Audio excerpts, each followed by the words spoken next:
No way. If I can hurt you, I'm gonna hurt you, bro.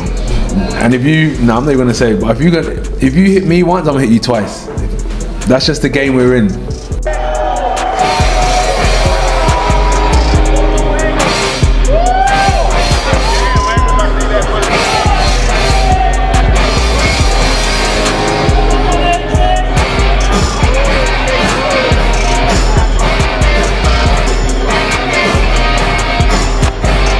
This is what we're here to do, is each other up, and I'm ready. I want his hardest punches. London Bridge is falling down, falling down, falling down. London Bridge is falling down, falling down. It just seems like I'm being called in to, I don't know, save the pugilists, the purists of boxing and so on. People don't like the fact that I'm fighting Jake. Whether that concerns me or not is another question, but if we look at the people that don't want me to be here, but they want me to put an end to Jake. Breaking news with just one night to go before the blockbuster Jake Paul versus Anthony Joshua showdown. Fight week has been rocked after Joshua delivered a chilling warning to his opponent, making it clear he has no intention of holding back. As he gets ready to step into the ring this Friday in Miami, the tension has reached a boiling point, and the boxing world is on edge, awaiting what happens next. If I can kill you, I will kill you. That's just how I am. The moment they went face-to-face in Miami, the contrast was undeniable. Anthony Joshua's quiet authority instantly eclipsed Jake Paul's showmanship. Paul leaned into his usual taunts and stare-down theatrics, but Joshua remained ice-cold, focused, unmoved, and fully locked in. It was a clear reminder that this isn't a YouTube spectacle, but a genuine boxing encounter where discipline, experience, and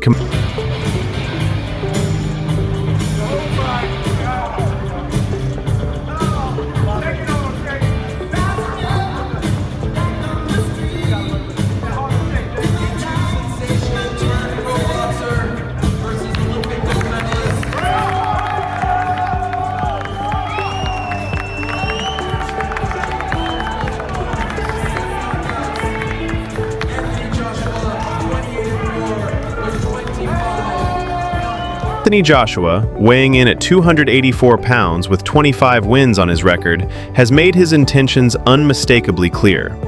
He isn't talking about outboxing Jake Paul or engaging in a tactical, technical contest. Instead, Joshua is focused on physical dominance.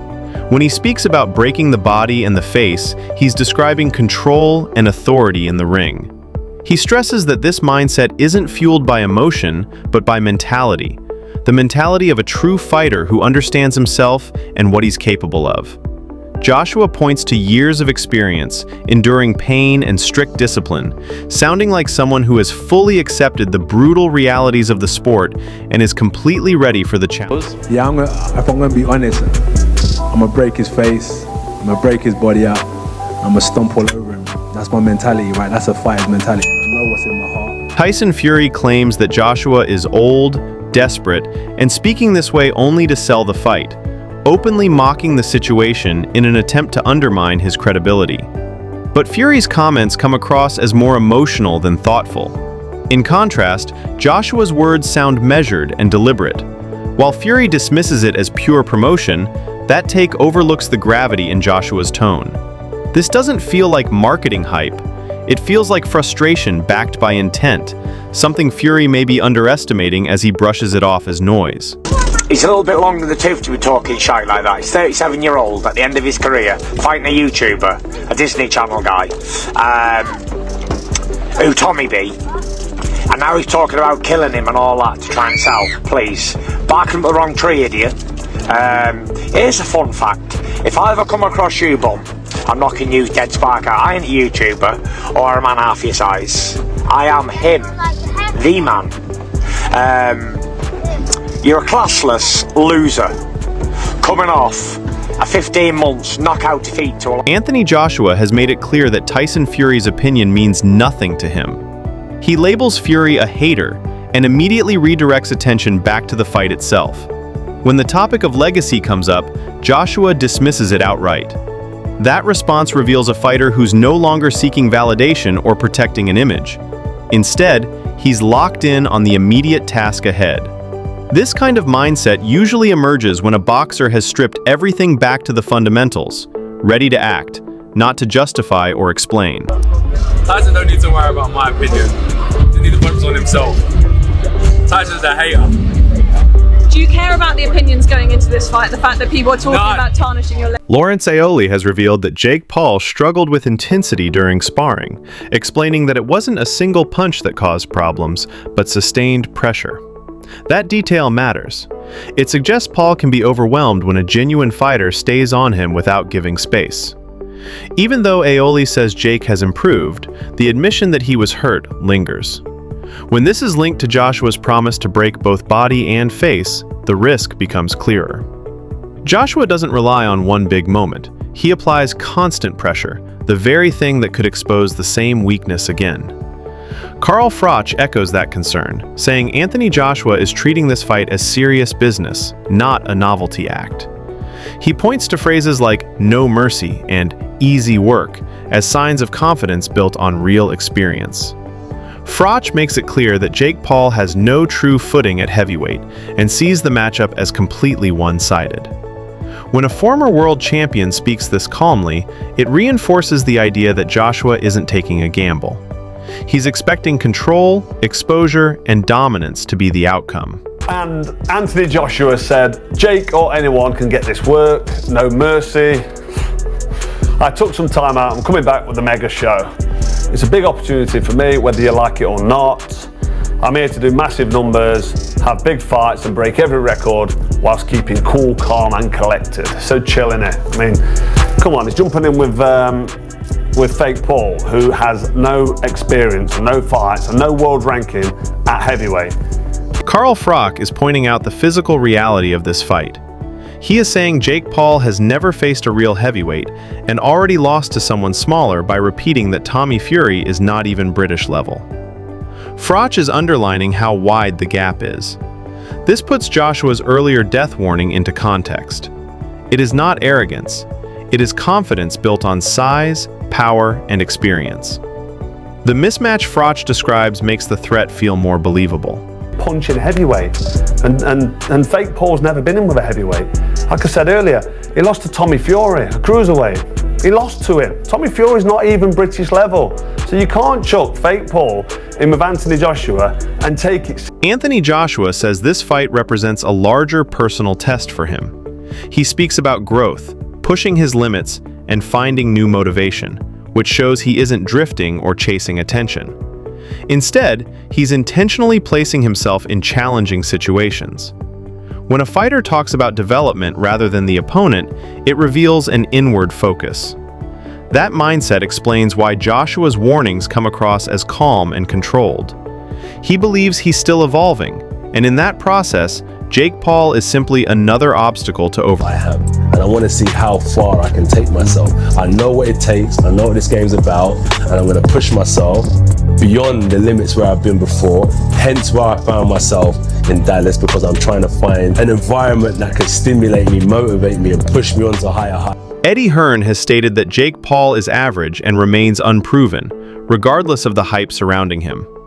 He rejects the notion that victories over crossover opponents amount to elite-level achievement, echoing the broader boxing view that Paul's ability is being overstated. When a promoter speaks this plainly, it reflects real confidence in his fighter. Hearn's message matches Joshua's calm approach.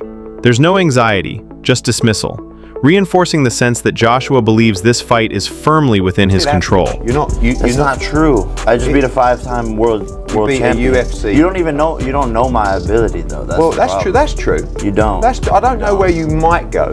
I just give you where I think you're at, which I'm entitled to, which is. Usyk says Anthony Joshua is looking to finish Jake Paul, and that, for Joshua, this is strictly business. When Usyk adds, "Pray for Jake Paul," it comes across as part humor, part warning, but coming from someone who has shared the ring with Joshua, it carries real weight.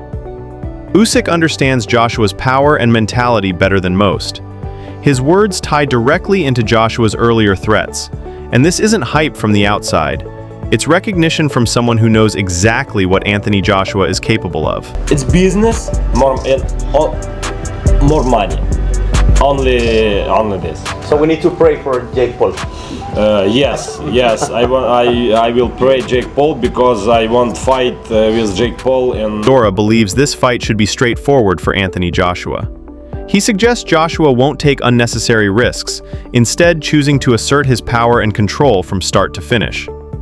When Chisora says Joshua will smoke him, he's underlining the level of dominance he expects to see.